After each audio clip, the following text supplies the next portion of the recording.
I'm Erwin Raphael McManus, and this is The Genius Of. Today, I am having a conversation with Willie Robertson. He is the CEO of Duck Commander. He's the star of Duck Dynasty, and he's also a best-selling author. His genius has created a dynasty of entrepreneurship.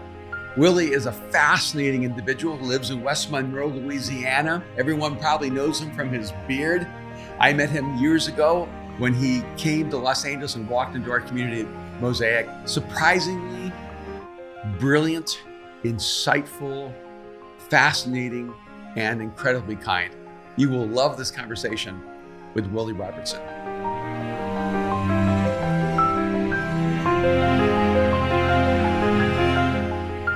Willie, I am so excited to have this conversation with you today. It's been just so much fun to get to know you, and I feel like we're bringing two LAs together, right? You know, Los Angeles and Louisiana, and to me, it's fascinating that we have such different journeys in life, but we have, I think, so much in common. But I want to dive into sort of the story of you, and I want to be really clear. I know that you do not consider yourself a genius, that you would never call yourself a genius, but you're going to have to accept the uncomfortable circumstance that I'm calling you a genius, and that I'm saying there's incredible genius inside of you that the world really needs to gain from. And so I just want to kind of start at the beginning, right? You know, I know that you live in West Monroe, Louisiana, and I'll say that that's all I know about West Monroe. So can you kind of give me just a little backdrop? What was it like growing up? What was it like being in Louisiana and your family? I know your dad was a hunter as well. And so you grew up a little bit in this environment. Just give me a quick kind of breakdown of the world that you grew up in. Yeah. I was born in 1972. And when I was born, my parents were probably at the lowest point in their lives as far as their marriage goes. They split up, and mom ended up in West Monroe. There was some family here, and she kind of just came just to escape, really my father and what he was all into, which was all bad. And they were living in southern Arkansas at the time. And thankfully, I don't have really any memories of the bad. You know, all the memories I have are good. My father ends up turning his life around, being converted to Jesus at 28 years old. Drives down here, pulls up in the parking lot of where my mother was working. And my mother was actually working for a very successful family in town named the Howards. And wouldn't you know it, about 20 years later, I would marry that guy's daughter where she was working originally, where she got a job. He gave her a job. And so I ended up marrying Corey, who is Corey Howard. And so her family was really successful. Ours, not so much. So you married into royalty. You're sort of like the story of the Titanic, you know, except you're Leonardo DiCaprio. I was definitely Leonardo, and got those same looks he did too. You know, there you go. I like to say her dad didn't exactly see the genius I had when I was 18 and asked to marry his daughter. And and he said, "Where exactly do you plan on living with my daughter?" And I'd gotten kind of sideways with him, honestly. And I said, "Well, I reckon I'll pull up a trailer and live behind Dad's house." That was not the answer he was looking for. So you were ambitious. You had a huge vision for your future. I had big plans. Actually, at the time, I was in seminary, so I was going to be a pastor. That's what I thought I was going to be. And so I've been able to actually preach to way more people not being a pastor than that. But no, we grew up. So they come back together. We live in a little tiny apartment, 3 boys at the time. And they bought this house down on the river, the Washita River. And it was $28,000. I think there's 7 acres in this little 2-bedroom house. And we had, there was 3 boys at the time. Then they had my little brother, Jeff. So there's 4 boys in a 2-bedroom house. And so mom and dad got one of the rooms, and the rest of us were just there to figure it out. And so I ended up in the laundry room. That's where I ended up staying. So for years, I couldn't go to bed without a washer dryer going because I was so used to having that noise in the background. But grew up on the river, Erwin. We were poor, but I like to say we didn't know we were poor. We were, you know, not wealthy at all. Dad was at the time commercial fishing, so everything had to do with fish or hunting. And so we ate off the land. We ate fish all the time. And when seasons would come, that's what we would eat. We'd eat doves or squirrels, or, that was one of the main things. And we would get enough money, we'd buy a steak. We thought that was a really big deal. I could eat so fast. In fact, when Corey and I started dating, she was like, I've never seen anybody eat so fast. It was because with so many brothers, the faster you ate, the more you could get in your stomach, because you weren't allowed to put more on your plate. So you had to I could eat a pizza in 3 minutes. We had to learn to survive. But it was great. We just had a blast. We would get home from school, drop the bags, run, take our shoes off. We were barefooted all the time. We'd go grab our poles and we'd go fishing, and we'd fish till dark. And different time, we had no curfew. Dad told us to make sure we, made decent grades, but he wasn't even a big, and my father has a master's degree, but he wasn't big on, he was like, hey, you want to make straight A's? Great. If you want to fail, you're going to end up having a terrible job probably. If you want to go middle of the road, be a C man, doesn't matter to me, whatever you want to do. So it was ultimate freedom. like you figure it out. My wife said, your dad just hot wired you to God. He was like, whatever pleases God will please me. So there you go. That's the rule. And but he was fiery. He had come from this really worldly place, where he was immoral and unfaithful, and it was just selfish. But man, when he got turned on to God, it was almost like the Apostle Paul. It was like where it was that fast. He started teaching, and he wanted to teach more, and I never saw him when he wasn't reading the word. He just was constantly reading. He had all these books. He still does. He has no phone. He has no computer, but he's got every biblical encyclopedia. And so he just it's still to this day, it's just consumed with information. And then he had this passion to share his faith. And so everybody that came down there, he would and that imprinted on me more than really anything. Was not what he said, was watching him do that. And so it put this real evangelism spirit in me, because I saw so many people come down and just, everybody. And so everybody just started sending them send them down the field, send them to the river, So any wayward, there were murders. There were everybody would end up at the river, and there would be a Bible study going on at any night of the week. And so that's how we grew up. So went to church every time. We just, were into it. And then as I started getting older, I was into it as well. I just knew I was going to be a pastor. Both of my brothers had went to seminary. And so I just assumed that's what I would do as well. And then, but Corey, we were dating, and it was getting serious. And she said, well, Willie, I got to go to college. And I'm like, well, I ain't going to college. And she said, well, I got to go. And it's in Arkansas. And I said, well, bye. And she left, and we broke up. And then about a week later, I called her, and I said, how do I get to that college? How do I drive? Give me the direction to get up there. So I drove up and expressed my sorrow and regret for how I'd acted. And we were married a few months later. And then I started college as well. So my backup plan was I'll get a degree, and if I end up doing something different, and then ended up running a church camp. That's what I did. Her family owned this camp. And so I came home, graduated, ran the church camp through my 20s, had a blast. Got to, I was home with my kids. So I got little John Luke and little Sadie, and was really just able to spend so much good quality time with them. And it wasn't until I was about 30 that I decided to make a move. I'd worked for the church as well. I was in youth. I was in college. I preached at little churches. But I ended up going down there and taking over Duck Commander. At first I went down there, I said, Dad, can I work down here? And there wasn't but 3 or 4 people working. Phil said, yeah, good. Figure out something to do. Wait a minute. You have to explain to me what Duck Commander is. You took over Duck Commander. What is it? How did it form? What did it look like? What does a Duck Commander do? That's a great question. So my father started this company, Duck Commander. He had a passion for ducks. He loved duck hunting. And he actually invented the double-reeded duck call. So he invented the two reeds on top of each other, which hadn't been done. He had a patent on it and everything. So most of the duck calls had one reed. So my father had the idea, put two of them together, and he thought it sounded more ducky. So he went around like trying to pitch this to companies, like, do you want to buy this technology?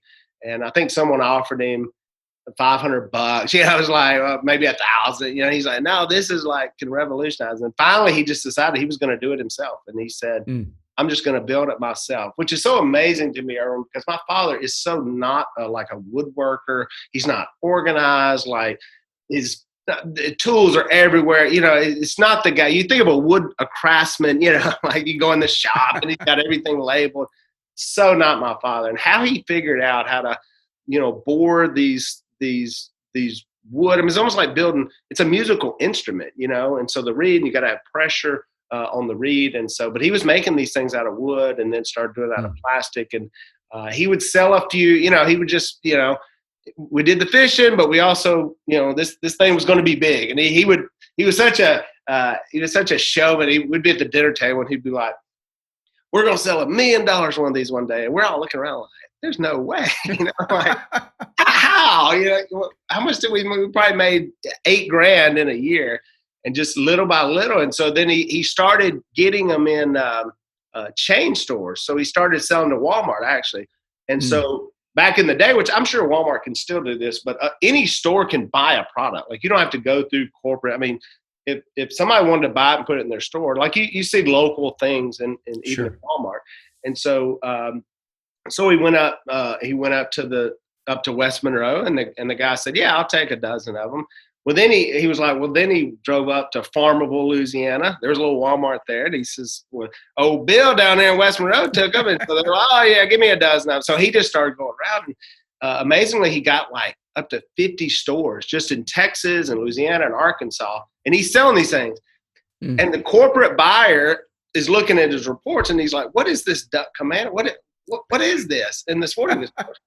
He's like, I don't know. And so they call Phil, they call the house and say, Mr. Robertson, how did you get so many duck calls in my stores? And my father said, one at a time.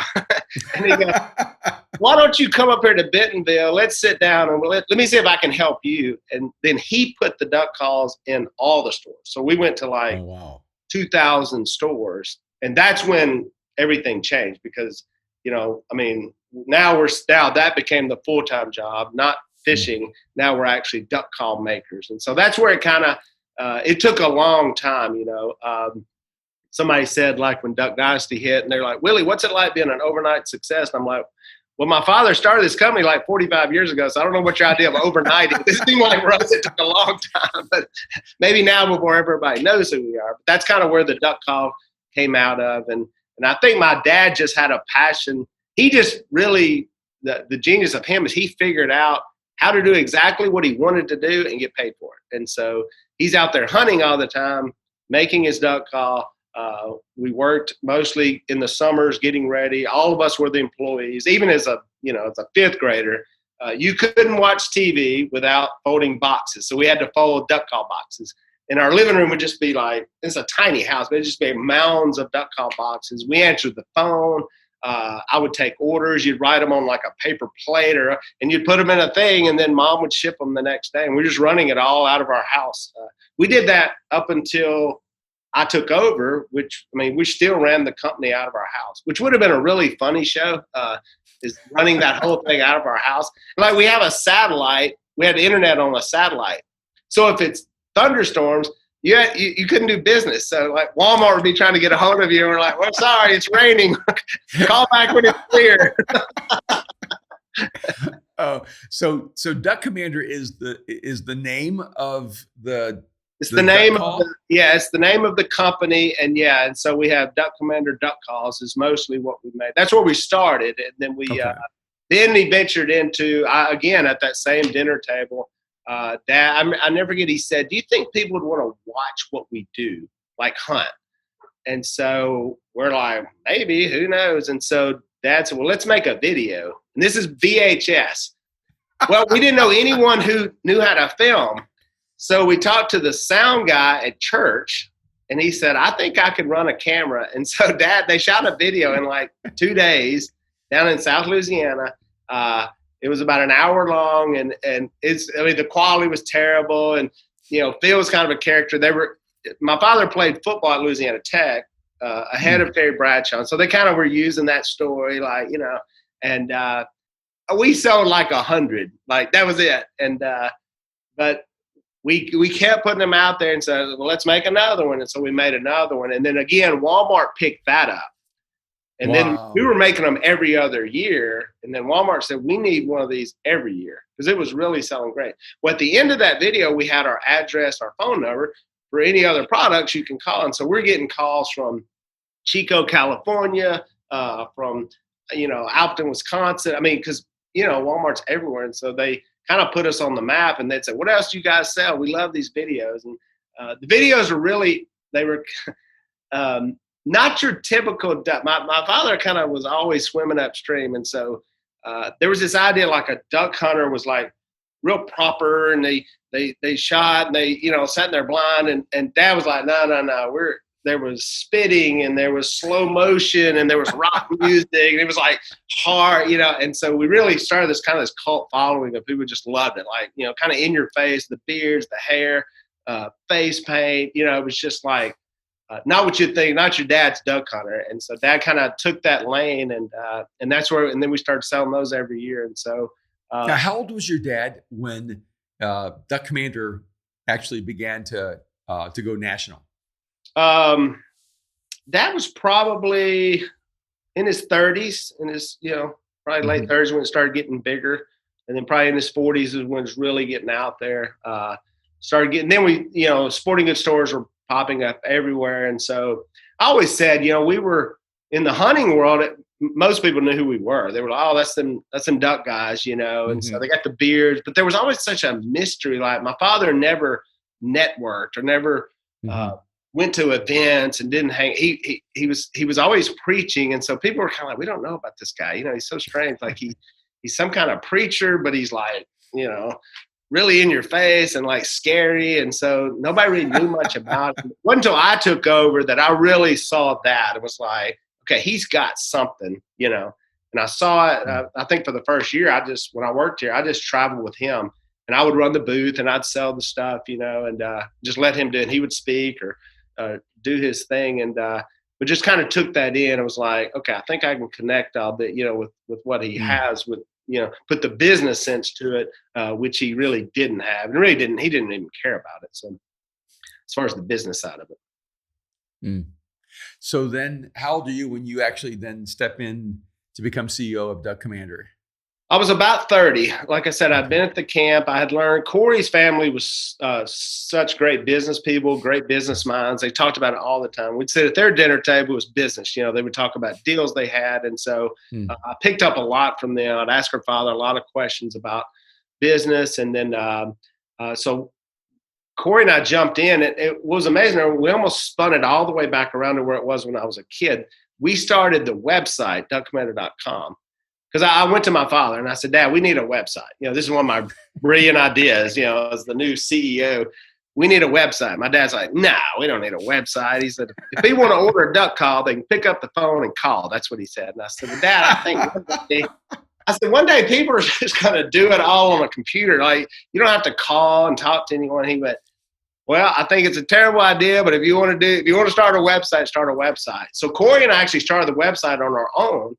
Then we would take the orders. We would ship them out of our house because it was actually a separate business than Duck Commander. And because we were having to put money in it and do all the shipping, take all the phone calls. And it'd be 2 a.m. Somebody would call that line, and that line was our house. And so I'd be in bed like, hey, and they're like, hey, I'm on your website. I'm trying to figure out. And then we would like walk them through it at like 2 a.m. Yeah, somebody in California or something like, I'm trying to order this and figure this out. And so we kind of did that when our kids were little. And then we started getting more and more success. And then I started connecting all the dots with people in the industry. And so I paired up with, a camouflage company, a shotgun shell company, shotguns, scope, ammo, all these things. I teamed up with them. So then they started paying us to use their product. And so now at that point, my dad said, you're a genius. He was like, we never thought the concept was somebody actually paying us to use their, we thought if we got something free, that was awesome. And if you go all the way back, like when I was a kid, I used to sell stuff all the time. And so my dad always said that, like, it was funny. It came up like, if there was like a job interview, he was like, yeah, when you were in grade school, you sold that, you sold that candy, and the principal made me shut my business down because the concession stand complained because I was selling more candy than they were. And I was making hundreds of dollars. So my dad remembered that and says, yep, you need to be the CEO. You've always been good at selling stuff. Now, if I'm right about this, you were selling live worms when you were just a kid? Yeah, I was. Yeah. So that was my first, my cousins tell me my first official business was I sold pot holders.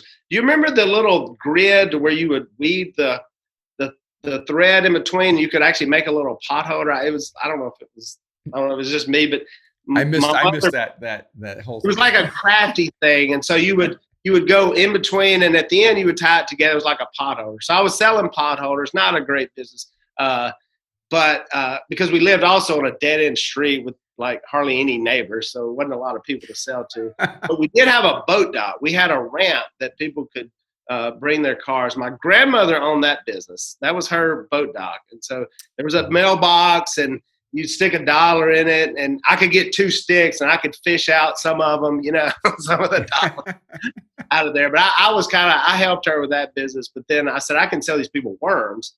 And so there was this old boat that was my dad had built a boat, and it had a hole in it. And I said, Dad, can I have the boat? And so I put it up on 2 sawhorses, and Dad said, you know what worms like is manure. And so about a mile up the road, there was a cow farm. And so I had a wheelbarrow, and I wheelbarrowed an entire boat full of cow manure, put it all in there, and then went out and got, thousands of worms. And because I'm pretty good at finding worms, even to this day, I'm good at finding worms. So I had all my worms in there. I'd feed them cornmeal. I had them covered up. I'd have to guard it because my brother's getting there and trying to steal my worm. That's my that's where I started. And I would sell these worms for like a nickel a piece. And so these fishermen come by and go like, hey, give me 40 worms. I always say checkout was a nightmare because it was really, because you had to go find them and get them all ready. And I saved the cans, like I would save all our corn cans or tomatoes or whatever we had. Mm-hmm. And so I had them all stacked up, and I'd fill them up, put some dirt in them, and sell them to the fishermen. That's amazing. Moved on to candy, but candy was way more lucrative. So how did you decide to get into candy? All right, because you have to figure out how to wholesale it and then retail it. Yeah. So where'd you buy the candy?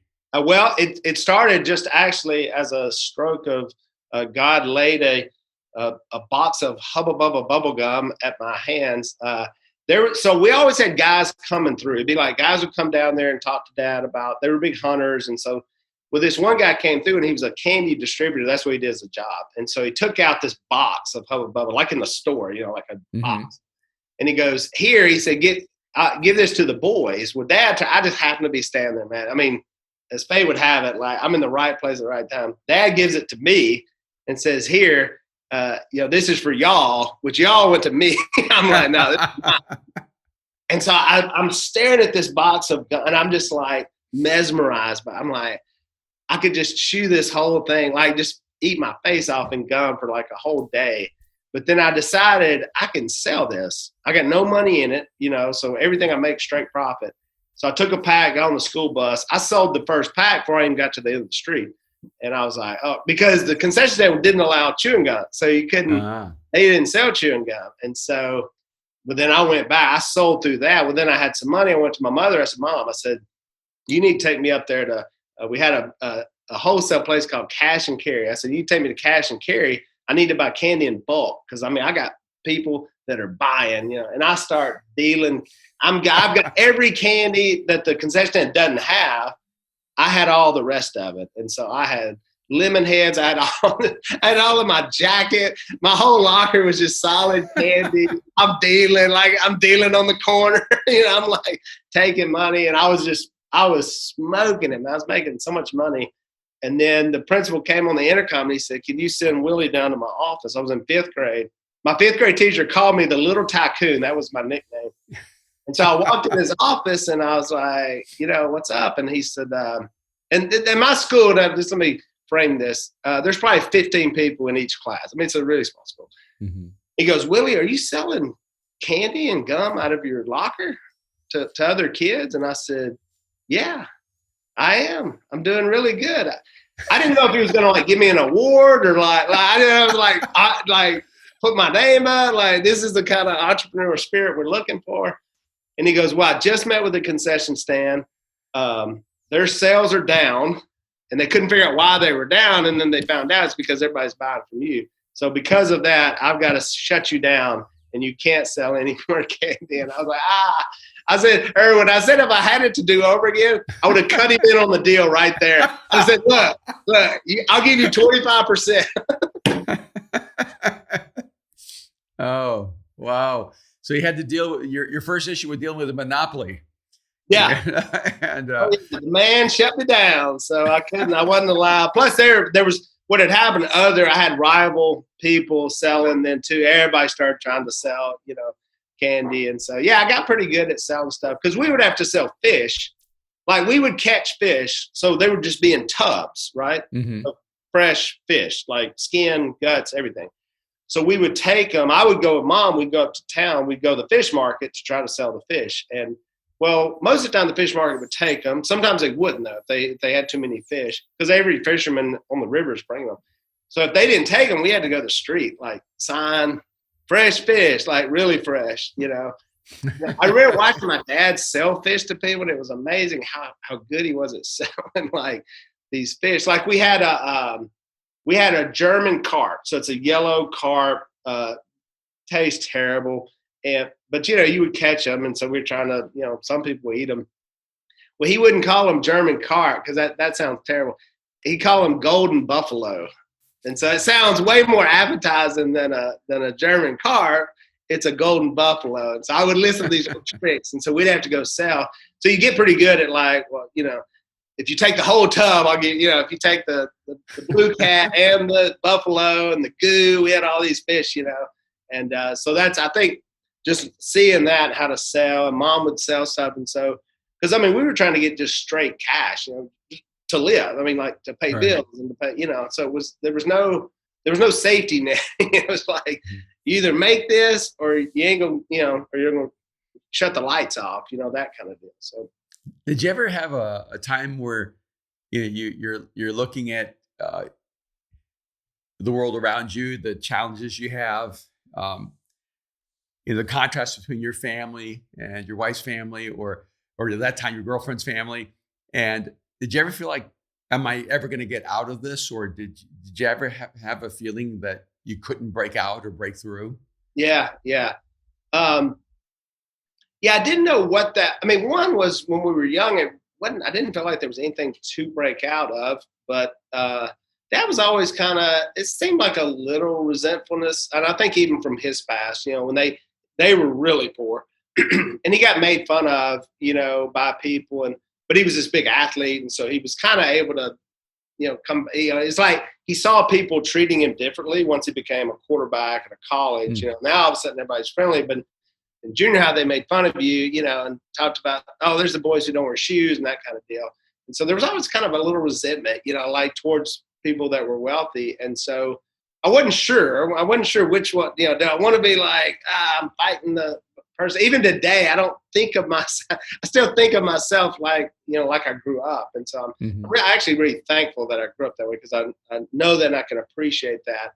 And, but then I ended up working for my wife's family. They're very successful, very buttoned up. And I kind of felt like I don't know enough, or I don't have the right degree. And these guys are so smart. And it was amazing. It was I was watching a Disney movie, Warren Moses. What was the Disney movie? The Prince of Egypt? Prince of Egypt. Yeah. There's a line on that movie. I watched it like in my 20s, and there was a line. We were at the theater. And it said, don't be the weak link in the chain. And that just it just resonated with me. Like, am I gonna is there any way, can I surpass even what I've even seen? Like, is there a way? And so I just remember hearing that line and thinking, okay, you know, I don't want to just work for somebody and do, you know, just have this mundane thing. I'm, you know, as far as vocationally, I was like, you know, and I'm out working this church camp. And then there was another time I was mowing grass, and I just kind of had this thought. I thought, I think I can go make money. Like, I think I can do that. Because I was trying to ask for money to support the nonprofit camp. And I was like, I think I'm the guy that I'm looking for. I just need to go do it. You know, like, I don't know why I thought that, but I said, I think I can go do that and be successful. And I'm a real project guy. And so, like, almost everything I do is a project, whether it's a person or a business. I just love projects. And I was like, I'm going to go figure it out. And so then taking over Duck Commander, becoming that, was my project. I was like, we're going to make this thing as big as we can possibly make it. The timing was perfect because my father kind of thought it had done what it was going to do. I mean, there was no excitement about it. When I said I want to take over the company, they were like, good.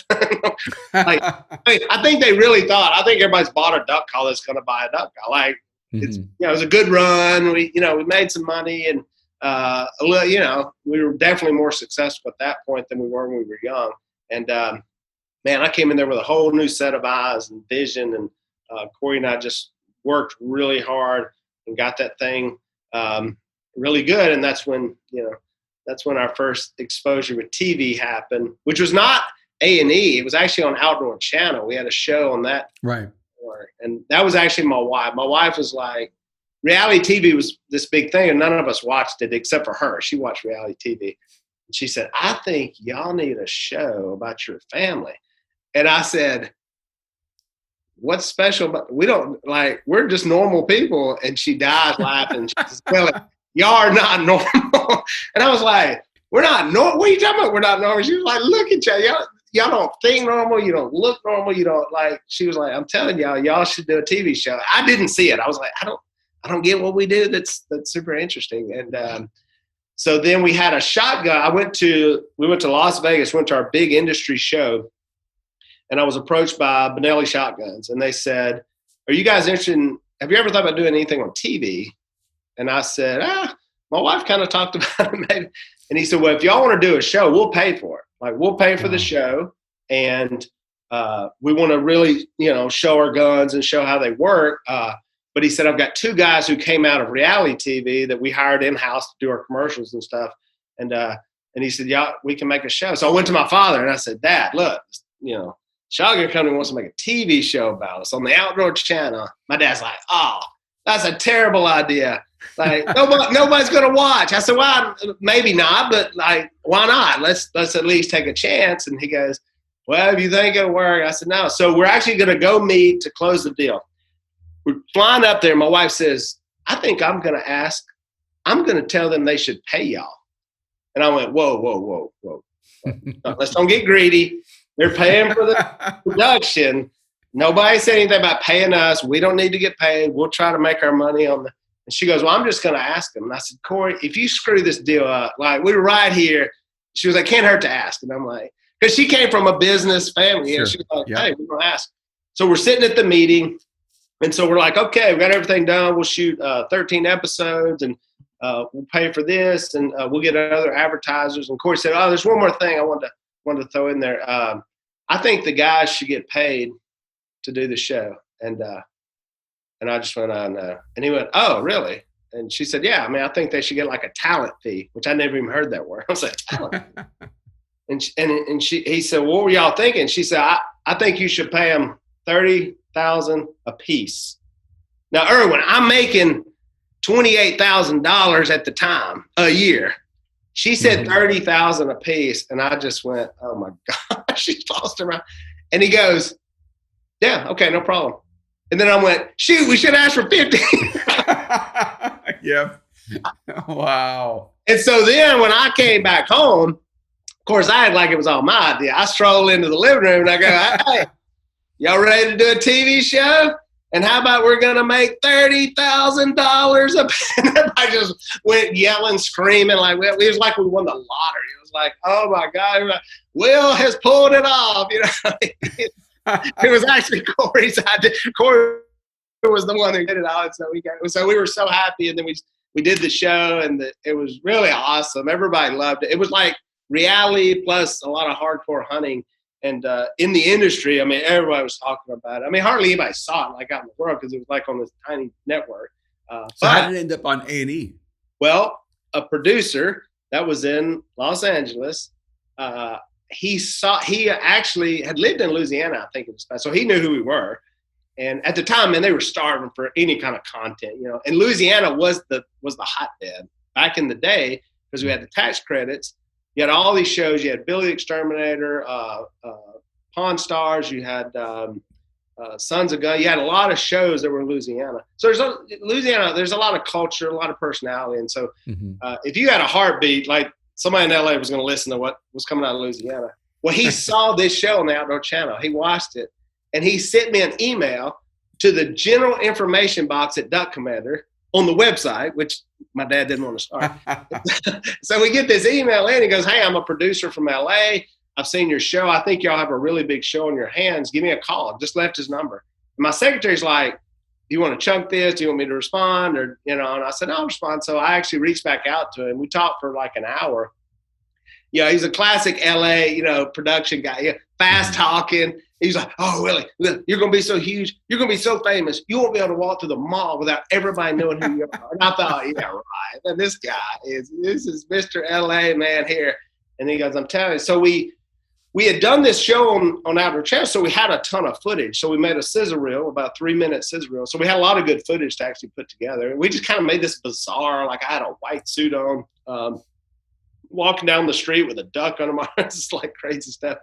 And he started showing it around, and man, we got a lot of interest. Like we had tons of networks going, "Hey, we're kind of interested." And I gotta be honest, I don't even think I knew what A&E was. I mean, I didn't know it as a network. And he goes, he said, "A&E offered 2 pilots." And I was like, "What does that mean?" He said, "Well, they'll pay for 2 pilots, and if they like what they get, they'll, you know, if they pick it up," because if they pick this up, this is a giant network. This is owned by Disney. This is under the ESPN, ABC umbrella. And he goes, it's men and women. He said, I think if we get this chance, we do it. And he said, the problem is if they pass on it, you're done. Because everybody's going to be like, "Oh, A&E passed, so we're not going to touch it." So we made 2 pilots. I told my dad, I said, "Dad, now they want to do a big show." Dad's like, "Oh, that's a terrible idea. You're going to embarrass all of us." I said, "Well, I mean, who knows? It could be something." And so they watched the 2 pilots. We didn't have a clue what we were doing. And A&E calls up, says, "Well, we got good news and bad news. The bad news is this is not the show that we ordered." Because they thought it was going to be like swamp people with beards. So they thought we were like fighting snakes, like while we're making duck calls. You know, it's just like the concept. Because if you see our face shots, it was like, "Oh, these guys, we're going to be vulgar and we're going to be," you know, they just thought this is what these guys are like, right?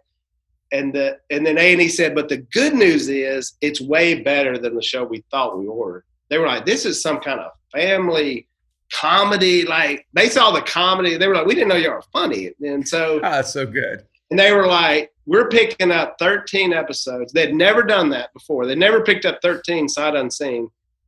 So it had 13 plus the 2, so it had 15 episodes. Because normally they'd pick a show up, do like 4 episodes. If it rates well, then they make more. But they invested a ton of money. And the guy that came in and picked it up, it was the first show he picked up at A&E. He had just moved over from a different network. And the first one he greenlit was Duck Dynasty. And they said it was going to be called Duck Dynasty. I'm like, that's a terrible name. Like, it sounds like an Asian restaurant. I was like, that's not a good name. And they were kind of playing off the Dynasty, like the show Dynasty. Yeah. And they put it out. But that guy, I tell you what, that guy, he said, "Willie, this show will start out and it'll just grow and grow and grow." And he said, by the end of the day, it's going to be a runaway freight train. He saw that just from those 2 pilots. It was amazing, the vision that he had and saw. So now we have to learn a whole new business, which is Hollywood TV. And so we cranked that up, and I guess the rest is history. It's just incredible. And now I heard that you had an uncle that you didn't think should be on the show. Yeah. So my Uncle Si, this is my dad's youngest brother. He was in Vietnam. He is the most bizarre person that you've ever met. He is, and I didn't see his genius in him at all. So when I came in, Erwin, there's probably 4 employees. I'm the new CEO. We are not good financially. And I said, we got to cut. And so the main one I wanted to cut was him. He was the reed builder, but most of the day he slept on the couch, which was also our office, So I'm having to do meetings. He's snoring on the couch, and he's retired from the military. So, he's retired, but Dad hired him just to give him something to do. So I met with my dad, and I said, Dad, we need to get rid of Uncle Si. We can't take it. He can come down and hang out. But we don't need to pay him. And he probably made $20,000 a year. He didn't make nothing. And Dad said, no, don't mess with old Si. That's a boring job. Nobody wants to make the reads, and he's the only one that'll do it. So leave him alone. I'm like, So then when I started shooting, I was like, hey, I'm going to be the director now of the videos. And I would film around him. I wouldn't film him. So I was like, he's so weird. Nobody, he's going to ward people off. He's so weird. I can't even explain. So we would literally film around him. But then even on camera, he acted so weird, and I had no idea, Erwin, and I've actually taught this a lot, but sometimes you don't know the best thing you got, the jewel in your whole case is right there under you, and you never even notice that it's there. And that was him. I just thought he was so strange and bizarre. And then, so when we started filming Duck Dynasty, I looked who was on the list, and it was kind of all the couples. So it was like me and my wife and mom and dad and my brother and his wife. Si wasn't on the list, and I said, are y'all going to film Si? And they said, we may use him some. I said, you may want to talk to him. He's out there. And so, man, when they met him, they were like, is this for real? And I'm like, that's him. And then he became the superstar of the show, man. And that guy, Erwin, he was my funnest person to film with. He was always spot on, no matter what. He's an older guy. Every day he showed up. He would just bring it. And the stuff that comes out of his brain is where does he come up with that? So, and I would feed him I would feed him stuff that he would have no idea what I was even talking about. But I would put all this kind of pop culture stuff, like a song by Beyonce or something. I'd put a line in there and I'd give it to him, and he would throw it out like he literally had, and so he would say and then when he screwed it up, it was even better. One time I said, Si, say, this is how we do it. And he goes, okay, yeah, I'll say that. So we're doing the show, and he goes, this is the way that we do it. And so he totally screwed it up, but it was so funny. And actually, that singer actually stopped by. Doug Commander, he wanted to meet Uncle Si. He was like, I've got to meet the guy who did that line. And so Si was incredible and just amazing, funny person. And just, he's a true gift for sure.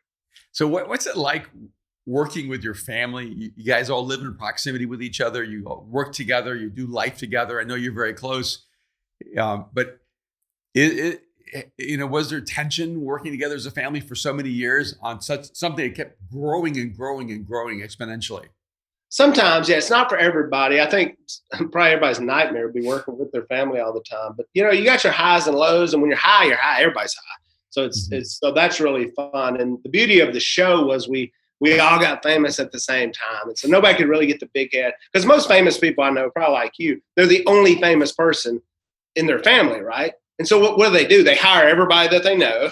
All their family then works for them. And you got to be so careful with that, because you become the king, and so, or the queen. And so for us, it was like all these boats were rising up together. And so we were so used to it, Erwin, because we grew up working together. And like I told you, I was working in 4th grade, for the family business. Dad would say, well, that's for your food and for your electricity. I didn't get paid anything, but it was like we were so used to working. And then I naturally took this dynamic of the leader as a CEO, mostly because I wanted to, and it fit my skill set. And the rest of my brothers knew they didn't want to do it. They were like, we don't want to run this thing or take the risk, because they were risk. It all worked out, but had it not worked out, I'd have been bankrupt. I've been 30-something years old trying to figure out what I was going to do. And when it all works, it works great. But we were used to that. We were just, and not to say that there hasn't been tension at times, and probably even with the show, but we sat down before, we prayed about it, and we said, look, no matter what, we even had a little thing, Uncle Si came up with it. When someone said, remember the Alamo, that meant for us to stop and think, hey, remember back to this conversation, because it sounds like we're getting a little out here. But I was able to set up different stopgaps too, to be like, this is what we'll get paid, and no more, no less. So we're never negotiating against each other. We knew what we're making.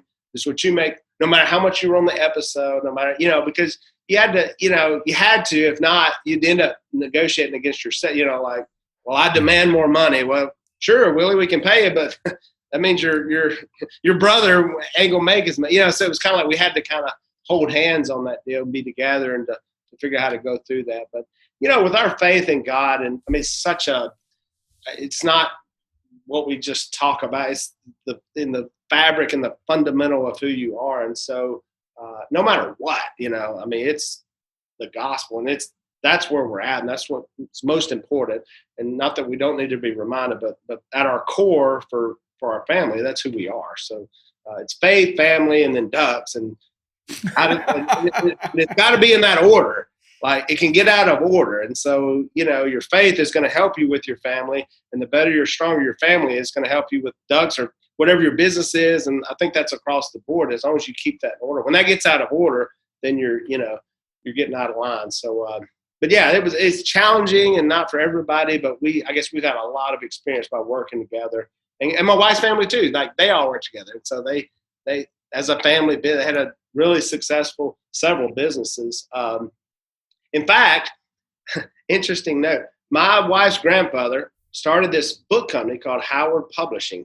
I know Howard Publishing. It's Howard Books now. Oh my goodness. That's her family.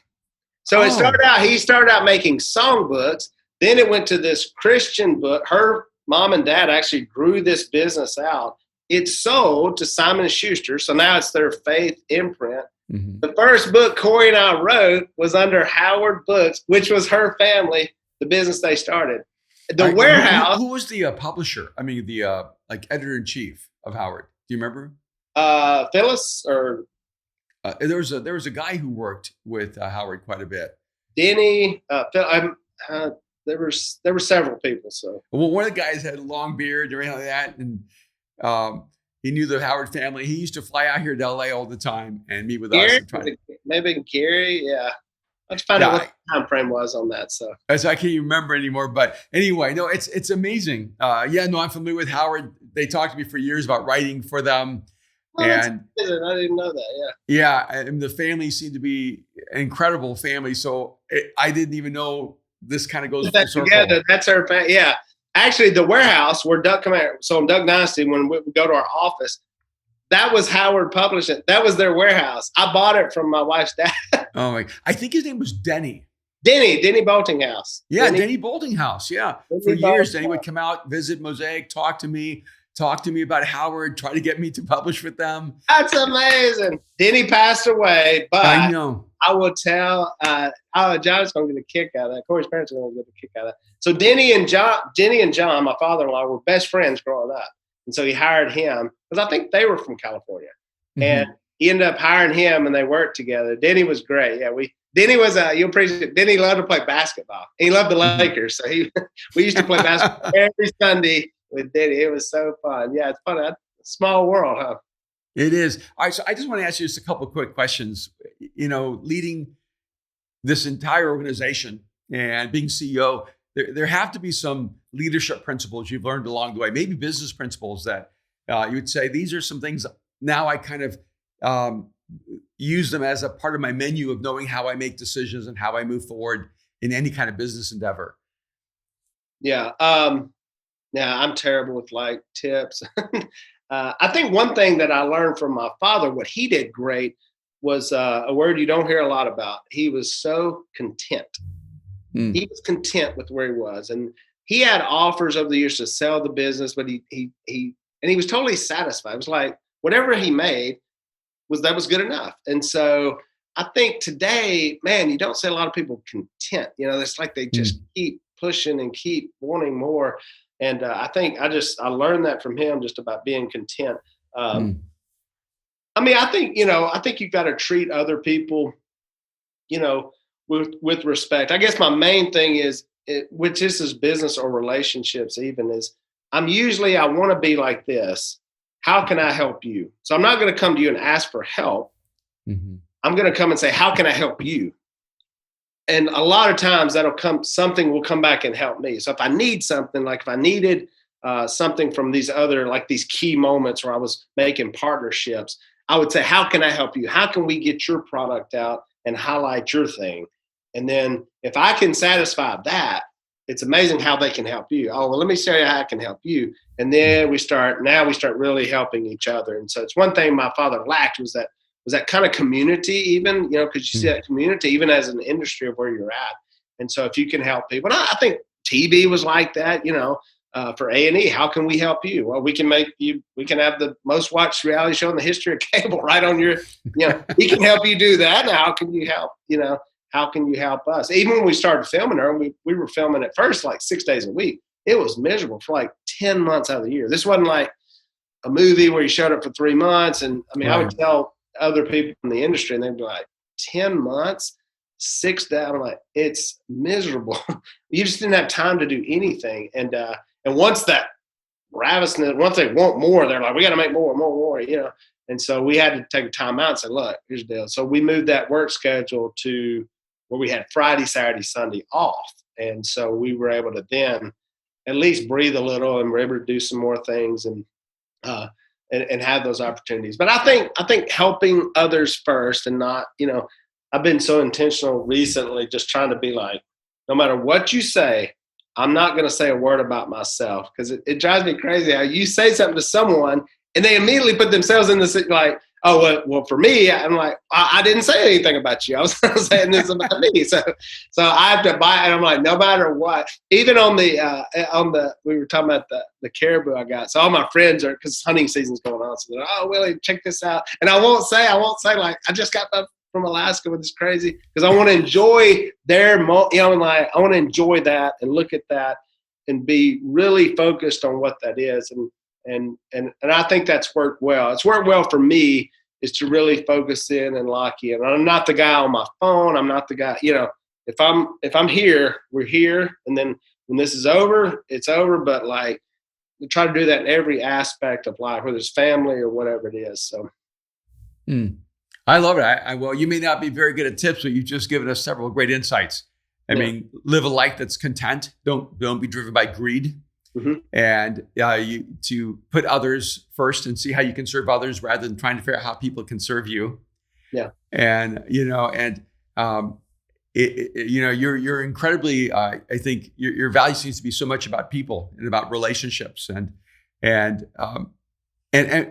I'm just kind of curious, just from the world you come from and your background, and were there some people that were like heroes to you, or people who were inspirations to you, or people or geniuses in history or in your life that inspired you?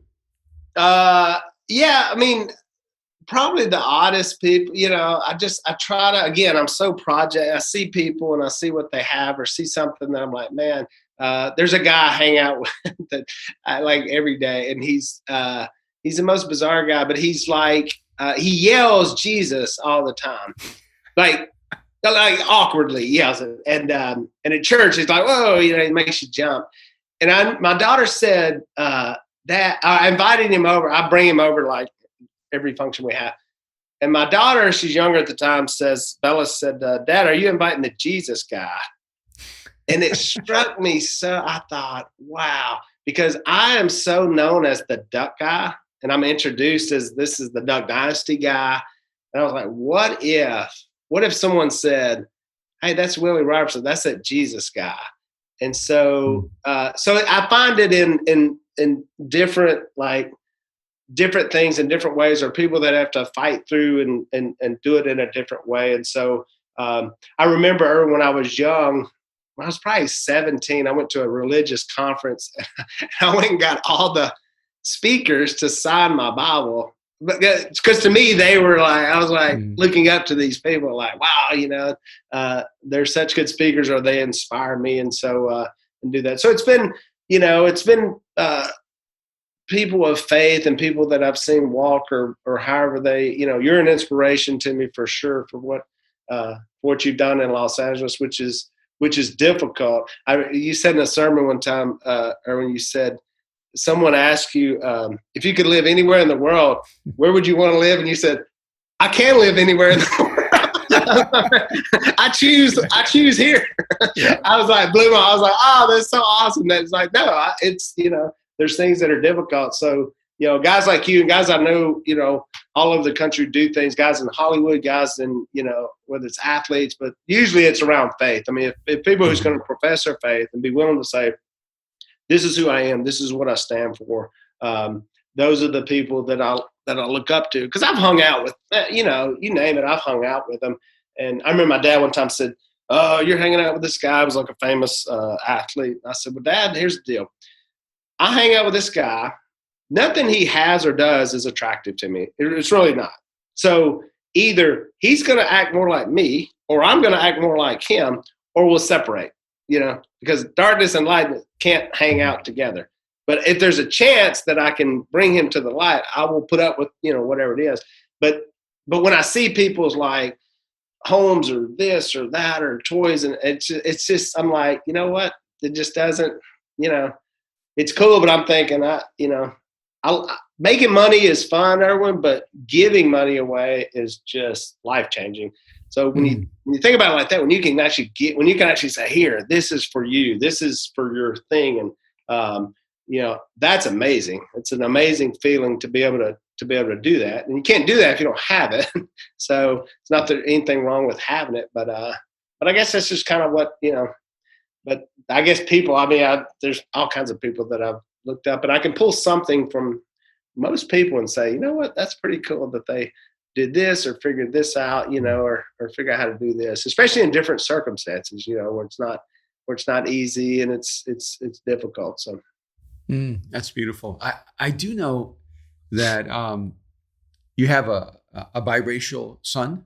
I do. Yeah. And then you have, is it a daughter from? We call our daughter. She's from Taiwan. From Taiwan. And you actually had to face some issues of racism and, last season with the quarantine and COVID, we had the Black Lives, Matters movement and the whole issues of social injustice. And Louisiana is kind of like historically known as maybe a more profoundly like racist part of the United States, what has it been like to be a dad who has two children who are ethnically very different in the middle of all of these tensions? Right. Yeah, it's been different, and I laugh because when people say that, because it's like, oh, like these places in the South, but what I've seen in the most recent times. Mm-hmm. They're not in the South. These are places up north. You know what I'm saying? Like these are other places that, Yeah, you're right. LA, Minnesota, and so as bad as it gets over here. Right. So exactly. Yeah. So living here, it is interesting when you have a son that's biracial or different color than you. How you look at that, how you view that, what you talk about. Yeah, my family's definitely different. I remember sending a Christmas card to a friend, and he calls and says, Willie, what's up with this family? He didn't, he said, it looks like the United Nations there at your house. I said, yeah, we've got a little bit of everything. And we definitely have, I definitely see racism. Once we did the show, we definitely saw, that's probably when we got some awful stuff said about him, just from, people on their computers, about what he looks like or I've had death threats and I've had my house taking photos. It's crazy stuff, so there's a bunch of crazy people in the world. As far as even recently, like there was an assumption that probably just because of how you look, like my brother calls it facial profiling. So you look like you probably are racist. I was in Chicago and I was marching with Dimas Salibarius, and we were marching, trying to stop the violence in the streets. And so I'm up there. We're going into apartment complexes, which was amazing how many people watched Duck Dynasty because they were just loving it, but they weren't going to let me speak because they said I was a racist. And so I get up and I'm actually talking. They actually let me get up. And I said, if I'm a racist, like, what am I doing? Like, I'm here in the city. My son is biracial. Like, I promise you, I'm not racist, even though I have seen it. And, I when I was young, Erwin, probably what shaped me a lot, I was probably in kindergarten, and we used to color pictures, my brother and I, and we would take them over to our neighbor. And we would show and we'd say, who's is the best. And I remember I colored one of the ladies in my picture. I colored her darker. And this lady looks at me and says, "You colored her the wrong color. She's supposed to be white." And I started crying, and I totally didn't understand. I was like, wow. Well, why would you say, why would you say it's the wrong color? And really affected me, as far as race, and affected me like, down to my core. Like, I can't believe, and this is my own neighbor, and saying this. So it's not that I haven't seen it. We did a show on Facebook Watch this year. We actually talked about racism. We had an African American couple come over, and we sat and got, it was tough. We got into kind of how they feel, and I mean, day in, day out, I don't, it's not like there's no marches, or we don't really, even during all that last year, there wasn't much here, and so a lot of people here get along. And so as far as for what we're around, but even at a local school, I was invited by this young African American kid who's friends with my son, and he's over my house all the time, and he wanted me to come speak to the FCA, and I was like, you know what? Yes, you can sign me up, and I'm going to do this speech for this local school. I was like, man, you're talking about a give back, I'm not charging. There won't be any media. Like, I'm going to go speak to your FCS group. And he called me back and he said, "I'm sorry. It's not going to work out." And it was so unusual. I was like, "Oh, is there a better time? Is there?" No, it's fine. He was so embarrassed. He didn't tell me that the principal told him he couldn't invite me to speak because she thought I was a racist. And so I wasn't going to let me speak at the local school. And I was up the golf course, and there were some guys who were alums of this school. And I just mentioned, I said, "Oh yeah, I got ditched from speaking at the school." And they couldn't believe it. So they actually went back, met with the athletic director, principal. We all got in a room. And I said, "I just got to tell you, I'm offended that you said, you don't even know me. Like, why would you say, why would you assume, And it was like, well, I just, I don't know. That's just what she thought. She was African-American. And after our meeting, she says, "Willie, I apologize." She goes, "I apologize for even saying that or suggesting that. And in fact, will you come speak, not to FCS, will you come speak to the whole school?" So then I got to go back and actually talk to the whole school. And so, it's weird. It's just the world we live in. I think there's a lot of prejudgment, and we're assuming this or that, and people assume whatever they assume. And, my sense is that overwhelmingly people are for each other, and regardless of color, race, economic status, and that we tend to be polarized by people at the extremes. Right. But most people I know, they love people regardless of color or ethnicity or nationality. And I'm an immigrant from El Salvador, and I'm really saddened that the language is so polarizing, because I think people kind of impose, my wife's white, and they just then assume, okay, she's white and this is who she is, and these, and she has to be this, or I'm Latin and this is who I have to be. And I think the reality is we just got to get away from trying to impose on other people what we say about them, rather than just getting to know people, right? And appreciating them. I do have one last question for you, because you have an amazing family, and your daughter Sadie, who I know better than others, just from her having been here, is a pretty extraordinary human being. And are there any things in particular that you guys did as parents to, one, not let your kids be overwhelmed by the fame, and and then, because with fame comes a lot of criticism, a lot of critique. You get a lot of love, but you get a lot of hate too, and then also helping them become healthy, whole, but also discover their own genius and to feel comfortable with who they are. Were there any things in particular that you guys as parents decided, we're going to do this to make sure our kids have the best chance to grow up to be healthy, whole human beings?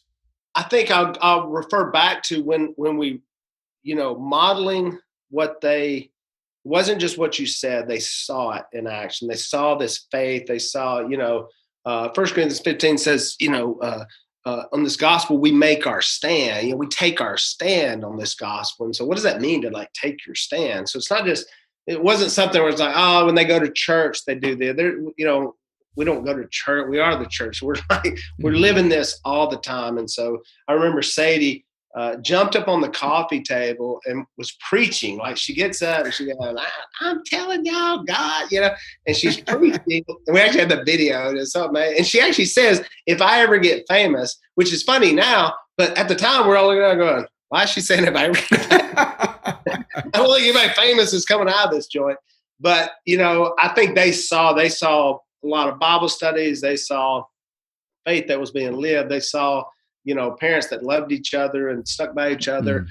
Then when we got into this fame thing, I got to be honest, Erwin, I didn't have any reference point. Everything my kids have done, I've done. Like go to college, have kids, get a job. All these things I've experienced and I have experience in. The one thing I wasn't experienced in at all was being famous at 17 or 18 or 16.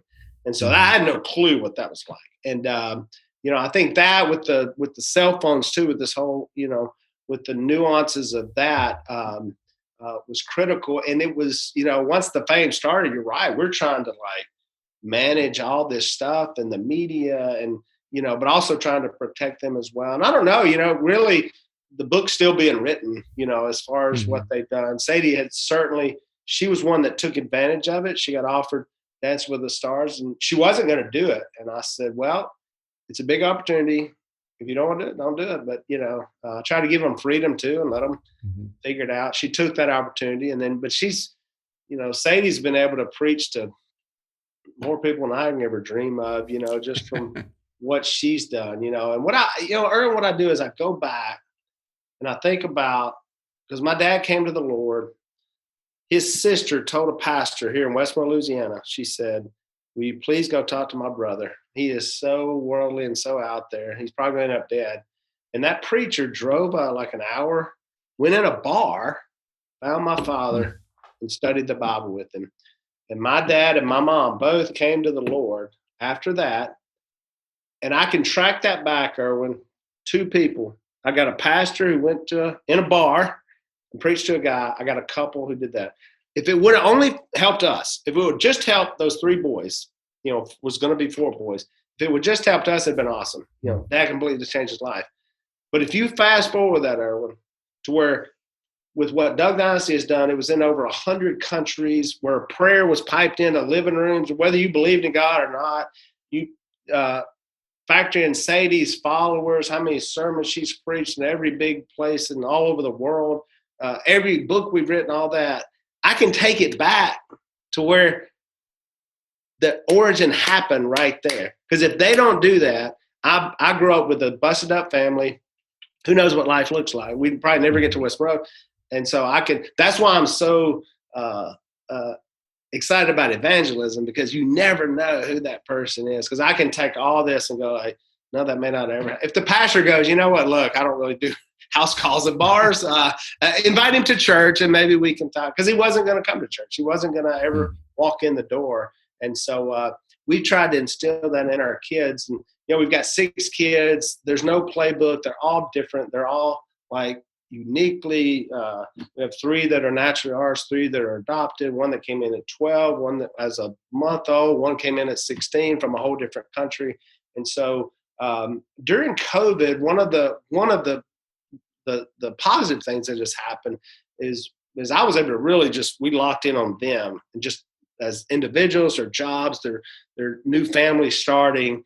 And man, I just had so much time to go like, let me see if I can help you. I'm not going to give you stuff, but I'm going to, okay, you want to go this way? Let's go this way. And I have a son-in-law who helps me with evangelism. And so Sadie's husband, Christian, helps me with the evangelism end, at the church that we do. And then Bella just got married and Bella just wrote a book, a poetry book. And it's like, it was like in the top 30 on Amazon, like book sales. So it's amazing. Like my kids, I'm looking at them, these kids are crazy. How they're like, who would have thought, Sadie just came out with a book this week and another book. And so, yeah, it's just, they've been amazing, all of them in their different ways and their different, skill sets and talents. And so Corey and I just try to be there for them even now, which is even a whole different ballgame, but that too, when they start having their own families. And so we're able to come in there and just help, just be support and hold up and like, let me, teach you this or tell you this. But I think, my main thing is just, you got to live it. You've got to live this thing in front of them.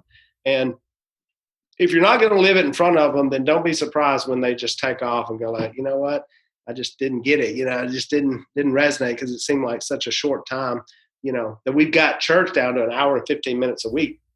Yeah. I'm like, no, how about take that hour and 15 minutes, go do whatever you want to do on that time and give me the other 6 days because we can do something if we have that much time. And so I think if you model this thing and they really see that passion that God has in you, and I saw that in my parents, I still see it to this day. I see it in my wife's parents as well. And hopefully my kids see that in us where they can, even if they wander off, they come back to this harbor, where it's like, I know where I can go. I know where I can go where something's going to make sense. And it's not all this worldly crazy stuff, that we see every day. Mm. And Willie, you told me that you downloaded The Genius of Jesus on your way to hunting in Alaska. I did. And I just, I just would love to know from you, from all your years of journeying with Jesus and having studied the scriptures, but also knowing him in an intimate, personal way. Is there one aspect of the genius of Jesus that just really stands out to you or that affects you in a deep way? I love the chapter on empathy. Was it chapter 3? Chapter 3, empathy. Empathy. The genius of empathy. Yeah, that's amazing, Erwin. And I'd never really, the way you broke down the differences between empathy and compassion, I think, and never thought that. And empathy is probably something, one of my blind sides is that, if you look at my old man, and I had 3 brothers and it was tough. And one of the things I really was empathetic. I was like, let's go, get it together. Whop, whop, whop, and let's get after it, And so, I think we do. We try to make Jesus into what it is that we like. Or, we like that he was tough, we like that he was, so we make him into this, like, he was walk around like, you want some of me, And so, but actually that the empathy aspect, I think that was one of the things that struck me, was having that and how Jesus had that. With the ability to know everything and even knowing how you thought, which blows my mind that he can talk to people and knowing exactly what they thought. And I don't know if it's that chapter, we talked about the rich young ruler, which is amazing, that's my favorite sermon. I probably preached 5 different sermons on the rich young ruler. And just that story just amazes me that he, I always make the point that he never got his name in the Bible. Like he blew this opportunity so much, Peter had the same exact opportunity. Like they both had the same, hey, come follow me. Peter does it, and we're still talking about Peter today. Even though Peter was crazy and did a lot of crazy things, Peter did it. The rich young ruler will forever be known by the very thing that kept him from God, which was rich and young the ruler. And so that story fascinates me. But how you looked at with like Jesus saw, like he saw there was a different side to him as well. And so I think that blows me away. Just all that. And I think it was remarkable how you say like Jesus is very rarely mentioned as a genius. And so when it's really, it's influenced our whole country, like for a lot of humanity, this was steered in some way about Jesus Christ, love him or hate him, believe him or not, something happened. I did a wedding this week where I had witnesses. I said, you were witnesses. I said, where the gospel spread so fast back? How it's really spread? Because it really shouldn't have spread like that. It was not a good time. It was a death sentence, we get the pandemic, everybody quits going to church. This was like, you're going to die if you keep talking about this. And they kept talking about it. I said, because they were witnesses. They saw it. And there's amazing when you've seen something where Apostle Paul says, as we are witnesses, we saw this thing, and that'll make you live your life a whole lot different when you're witnesses to that. So I think that's one of them original reasons why it just started spreading. They're like, dude, we just saw it. We just saw him, he's back. That's so good. Willie, man, it's been great having this conversation with you. And I just can't wait to see what happens next. I don't think your story's even anywhere near being finished. And I can't wait to see what happens after Duck Dynasty and Duck Commander and Buck Commander and all these other, I think, probably crazy, insane ideas that you and your family will advance to the world. And so I'm just excited to get to be a part of that story a little bit. Erwin, man, this is such a dream for me to be able to talk to you this long and just pick your brain. I listen to you so much, your voice. I'm gonna have a really good impersonation of you one day, so I'm pretty good at. Let me hear it. Let me hear it. No. I said one day I'm gonna save this. I'm gonna say it when I'm. But like when you're speaking, but I listen to you so much, man. I'm just like I said, love listening to how you take the gospel message and. The Apostle Paul said, I became all things to all men so I could win some, and so how you take that and the way you do it is so unique. It's rare that I just haven't heard that a lot. So just appreciate your passion, your family, with your talented kids and wife. And you guys are just a real inspiration. So that's what I always say about Duck Dynasty. People say, what's the coolest thing that happened? It's the people I've been able to meet. And so, and you are certainly one of them. Just people that I love hanging out with and listening and learning from. And you keep up the good work too. So you're inspiring me all the time. So. Oh, you too. And I can't wait to go out to Louisiana and go hunting with you. You're invited. You're coming. You said you're coming. I'm coming. All right. It's on video. You said you're coming. All right. Hey, thank you so much. All right. See you, buddy. All right. God bless.